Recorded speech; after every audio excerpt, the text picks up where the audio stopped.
చిన్నమ్మ పట్టాభిషేకానికి సర్వం సిద్ధమైంది. రేపు ఉదయం 11 గంటలకు ముఖ్యమంత్రిగా ప్రమాణ స్వీకారం చేయనున్నారు శశికళ. గతంలో జయలలిత ప్రమాణ స్వీకారం చేసిన మెడ్రాస్ యూనివర్సిటీ హాల్లోనే శశికళతో పాటు కొందరు మంత్రుల చేత గవర్నర్ ప్రమాణ స్వీకారం చేయిస్తారు. కార్యక్రమానికి సంబంధించిన మెడ్రాస్ యూనివర్సిటీలో ఏర్పాట్లు చురుగ్గా జరుగుతున్నాయి.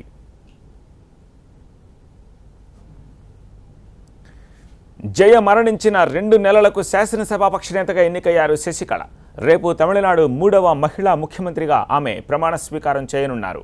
జయ మరణం తర్వాత అచ్చం జయలలితలాగే అనుకరిస్తున్నారు శశికళ. విక్టరీ సింబల్ నుంచి కార్యకర్తల అభివాదం వరకు అమ్మను గుర్తుకు తెచ్చే ప్రయత్నం చేస్తున్నారు.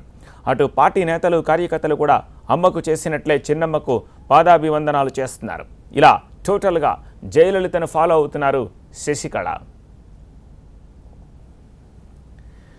8వ దశకం తొలినాళ్లలో వీడియో పార్లర్ను నిర్వహించిన శశికళ తర్వాత కొన్నాళ్లకే జయలలితకు చేరువయ్యారు. అప్పట్లో కడలూరు PROగా పనిచేస్తున్న తన భర్త నటరాజన్ ద్వారా జయలలితను కలిసిన శశికళ తర్వాత ఆమె చెలికత్తెగా మారిపోయారు.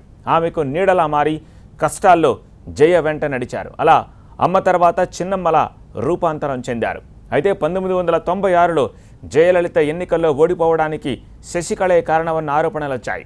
ఇద్దరి మధ్య విభేదాలొచ్చాయి. కొద్ది కాలానికే ఆ విభేదాలు సద్దుమణగడంతో తర్వాత జయ శశికళ బంధం మరింత బలోపేతమైంది. చిన్నమ్మ సీఎం కాబోతున్నారని సంబరాలు చేసుకుంటున్నారు అన్నాడీఎంకే కార్యకర్తలు. కానీ అదే స్థాయిలో శశికళపై విపక్షాల నుంచి విమర్శలు కూడా వస్తున్నాయి. డిఎంకే, కాంగ్రెస్తో పాటు బీజేపీ కూడా శశికళను సీఎంగా ఎన్నుకోవడాన్ని తప్పుపట్టాయి. తమిళనాడు అస్థిర రాజకీయాలకు వేదికగా మారబోతోందని బీజేపీ విమర్శించింది. కాంగ్రెస్ సీనియర్ నేత చిదంబరం అయితే శశికళపై తీవ్రస్థాయిలో ధ్వజమెత్తారు. ఒకప్పుడు అన్నాదురై, కామరాజ్ లాంటి నేతలు తమిళనాడు ముఖ్యమంత్రులుగా పనిచేశారని, ఇప్పుడు శశికళను సీఎంగా చూడాల్సి రావడం ప్రజల దౌర్భాగ్యమని విమర్శించారు. సీఎంను ప్రశ్నించే హక్కు ప్రజలకు ఉంది అన్నారు.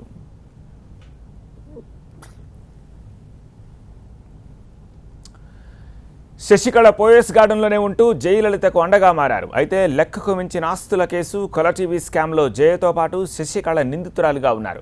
అక్రమాస్తుల కేసులో జైలుకు కూడా వెళ్లారు. కొన్నాళ్ల పాటు ఈ ఇద్దరి స్నేహం సాఫీగానే సాగిన 2011లో మళ్లీ విభేదాలు వచ్చాయి. జయలలితకు విషప్రయోగం చేశారన్న ఆరోపణలతో పాటు పార్టీకి వ్యతిరేకంగా వ్యవహరించారంటూ శశికళతో పాటు ఆమె భర్త 12 మంది కుటుంబ సభ్యులపై వేటు వేశారు జయలలిత. ఇంటి నుంచి బయటకు పంపించేశారు. అయితే ఈ విభేదాలు కూడా ఎక్కువ రోజులు ఉండలేదు. జయ కోసం శశికళ కుటుంబాన్ని వదిలేసి రావడంతో మళ్లీ చేరదీశారు.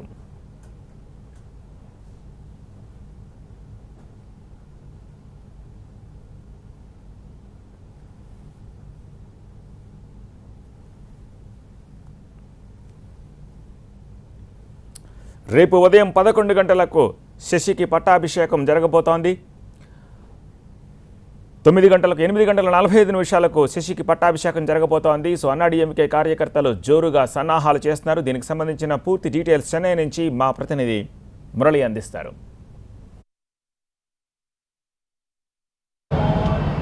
సీఎంగా శశికళ ప్రమాణ స్వీకారానికి ముహూర్తం ఖరారైంది. రేపు ఉదయం 8:30 నుంచి 9:30 గంటల్లో ప్రమాణ స్వీకారం చేయబోతున్నారు. మద్రాస్ యూనివర్సిటీ ఆడిటోరియం వేదికగా ప్రమాణ స్వీకారానికి ఏర్పాట్లు జరుగుతున్నాయి. ప్రస్తుతం మనం చూస్తూ ఉన్నాం యూనివర్సిటీ సెంచునరీ ఆడిటోరియంలో అధికారులు ఏర్పాట్లు చేస్తూ ఉన్నారు. గతంలో జయలలిత ప్రభుత్వాన్ని ఏర్పాటు చేసిన ప్రతి సందర్భంలో ఎక్కడైతే ప్రమాణ స్వీకారం చేస్తారో శశికళ కూడా అదే వేదికగా ప్రమాణ స్వీకారానికి ముందుకు వెళ్తున్నారు. అందుకు తగ్గ ఏర్పాట్లన్నీ కూడా జరుగుతున్నాయి. ప్రస్తుతం మనం ఇక్కడ చూస్తూ ఉన్నాం పోలీస్ అధికారులంతా కూడా ఇక్కడ జరుగుతున్నటువంటి ఏర్పాట్లను పర్యవేక్షిస్తున్నారు. ఇప్పటి నుంచే కూడా భారీ భద్రత అనేది ఇక్కడ ఏర్పాటు చేశారు.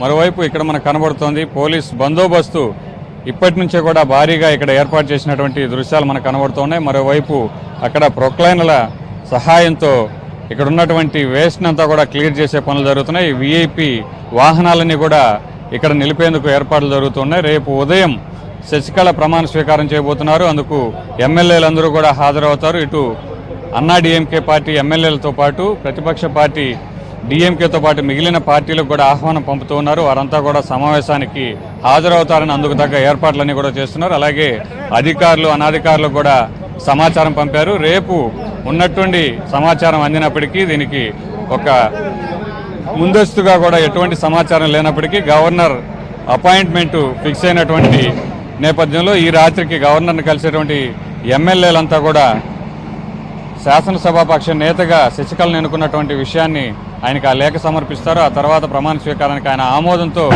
రేపు ఉదయం ప్రమాణ స్వీకారం చేయబోతున్నారు. ఇందుకు తగ్గ ఏర్పాట్లన్నీ కూడా ఇప్పటి నుంచే జరుగుతుంటే ఎవరైతే గతంలో ముఖ్యమంత్రిగా పనిచేసినటువంటి పన్నీర్ సెల్వం రాజీనామా చేశారో ఆ రాజీనామాను గవర్నర్ ఇప్పటికే ఆమోదించారు.